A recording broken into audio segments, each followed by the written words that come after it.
سلامونه مینه او درنښت قدرمنو لیدونکو او ګلونو اوریدونکو هیله مند یم روغ او جوړ اوسئ او د نړۍ په هر ګوټ کې چې یاستئ ستاسې خوښي خوشحالي او صحتمندي زما دعا او هیله ده په دې هیله یم چې همیشه خوشحاله اوسئ همیشه روغ او صحتمند اوسئ او راغلاست تاسې ټولو ته د زړه له کومې زما یوټیوب چینل ته که چیرې مو یوټیوب چینل نه وي سبسکرایب کړی بیا هم هیله منده یم چې سبسکرایب یې کړئ او زما د ویډیوګانو لیدونکي اوسئ ښکلي کومنټونه راته وکړئ او د ښکلو کومنټونو په تمه مو یم ګلونو لیدونکو نن مې غوښتل یو ډېره کوچنۍ او لنډه ویډیو له تاسو سره شریکه کړم د مننې په پار او لکه څنګه چې موږ پوهېږو څو ورځو راهیسې لر او بر افغان ټول خفه دی غمجن دی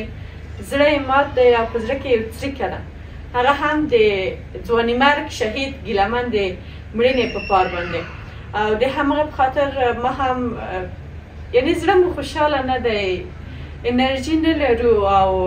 نسو کولی چې ویډیو جوړه کړو او یا هم اپلوډ کړو زه مطمئنه هغه اورېدونکي چې زما غږ اوري تاسو له ما سره ډاډه یې هر کار چې کوو فکر کوو یو څه مو ورک کړي دي کله چې فکر وکړو چې څه به مو ورک کړي دي هغه زموږ ورورکی شهید ګیلهمن وزیر و او د هغه په خاطر باندې ټول غمجن یاستو نو د هغه لپاره ما هم ونه غوښتل چې ویډیو جوړه کړم او ویډیو اپلوډ کړم د دې لپاره چې واقعا هیڅ وس او توان راکې نشته دی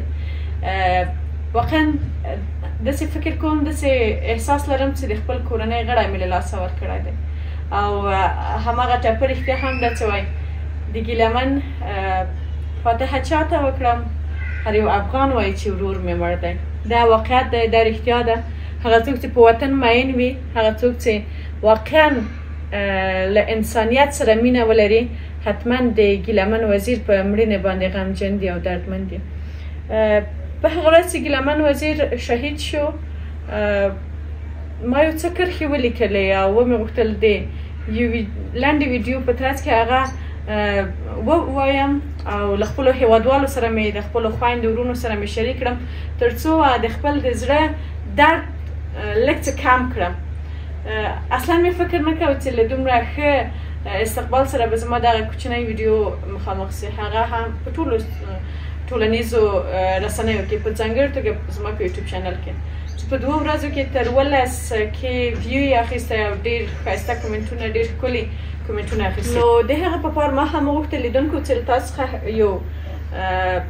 ډېره زیاته مننه وکړم او واقعا مونږ تاسو ثابته کړل ټولو افغانانو ټولو خویندو ورونو چې مونږ د خپل یو افغان په مړینې باندې څومره دردمن کیږو هغه کس چې د هیواد او د وطن په مینه باندې ځان قربان کړي مونږ له هغه سره څومره مینه لرو نو زه واقعا ډېره زیاته مننه کوم له تاسو ټولو ګلونو څخه او خدای دې وکړي چې الله پاک دې مونږ تاسو ټول ته د زړګي صبر را نصیب کړي تر څو دغه غم ورو ورو کم شي زه پوهېږم هېڅکله مو هم د یاده نه ځي او نه باید مو هم له یاده ووځي ځکه چې هغه زموږ لپاره ځان قربان کړی دی د افغانستان د افغانیت لپاره د پښتونولۍ لپاره ځان قربان کړی نو موږ یې هم نه باید له یاده وباسو ډېر زیات کومنټونه سوي دي زموږ ډېرو خویندو ورونو د خپل غم شریکۍ پیغامونه د کومنټونو له لارې څخه شریک کړي دي ښایسته ښایسته ټپې پکې لیکلي دي چې واقعا د هر یوه په ویلو باندې د انسان له سترګو څخه اوښکې بهیږي او ښکلي غزلونه یې پکې کومنټ کړي دي انشاءالله یو څو ورځې وروسته به حتما دغه کومنټونه زه ولولم او له تاسو سره به شریک کړم لیدونکو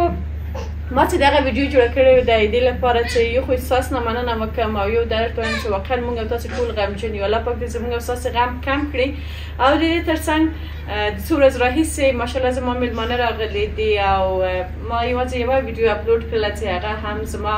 د ماما زوی ندیم جان او ورسره مېرمنه یې رویا جان او ماشومان یې له لندن څخه راغلي وه دغه هغه میاشت ده دغه د عیسوي کال 8 او 8 میاشت چې عموما په ډېرو بهرنیو هېوادونو کې رخصتي وي او ډېری کسان هڅه کوي چې خپل وطن ته راسي او د خپلو کورنیو عزیزانو تر څنګ اوسي له نیکه مرغه زما د مشر لیوره مېرمنه اولادونه یې راغلي دي له کاناډا څخه چې د هغه لپاره مې هم ډېر زیات چمتووالی نیولی و ډېر زیات پلونونه مې نیولي ول ځکه چې واقعا ډېرې خوږې او مینهناک لورانې دي راځه بچه بس او په ما ډېرې ګرانې دي مونږ لکه ملګرې غوندې یاستو نو ولې متاسفانه د دغه پیښې له امله ومې نشوی کړلی چې تر ډېره هغه زه تاسو ته په ویډیوي بڼه در وښیم ویډیو ورنه جوړه کړم نو نن هم هغوی زما میلمانه دي یو ساده سباناری مې ورته چمتو کړی دی او خجانو ویلې چې نه غواړي چې ویډیو هم ثبت کړي ما ویلې چې هېڅ نسم کولی او هېڅ زر چې خفه وي بیا نو هېڅ کار د چا د لاسه نه کېږي یو کوچنی او ساده سباناری مې چمتو کړه او ومې غوښتل ستاسو سره هم لنډې خبرې ولرم بیا هم وایم لیدونکو راځئ د خپلو ټولو هیوادوالو په قدر باندې پوه شو د خپلو ټولو هغه هیوادوالو چې د خپل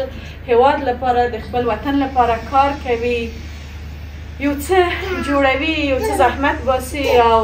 خپل ژوند دغسې له خطر سره مخامخ کوي د هغوی په قدر باندې پوه سو په ژوندونه مرده پرسته ونه اوسو متاسفانه موږ افغانان ډېر کله ژوندي مو پرېښي دي او د مړو شا مو نیولې ده او هغوی ستایو راځئ په ژوندونه د خپلو ټولو هیوادوالو د خپلو ټولو اتلانو د خپلو ټولو خویندو ورونو په هکله باندې همیشه ښه نظر ولرو همیشه هغوی تشویق کړو همیشه یې وستایو او ښې خبرې او ښې یادونې ورنه وکړو نو لیدونکو خپرونه لنډه ده ویډیو لنډه ده تاسو په لویه بښونکي څښتن تعالی سپارم بیا هم وایم په ځانونو باندې زښته زیاته پام کوئ ښایسته کومنټونه مو ډېره مننه چې په هره ویډیو کې راته کوئ بیا هم د ښایسته کومنټونو په تمه یم او الله پاک دې زموږ نوی نسل هر ماشوم د ګیلهمن وزیر د فکر په څېر باندې لوی کړي او انشاءالله چې همیشه خوشحالي نیکمرغي او سوکالي ټولو افغانانو ته په نصیب شي الله مو مل شه خوشحاله سوکاله وخت ولرئ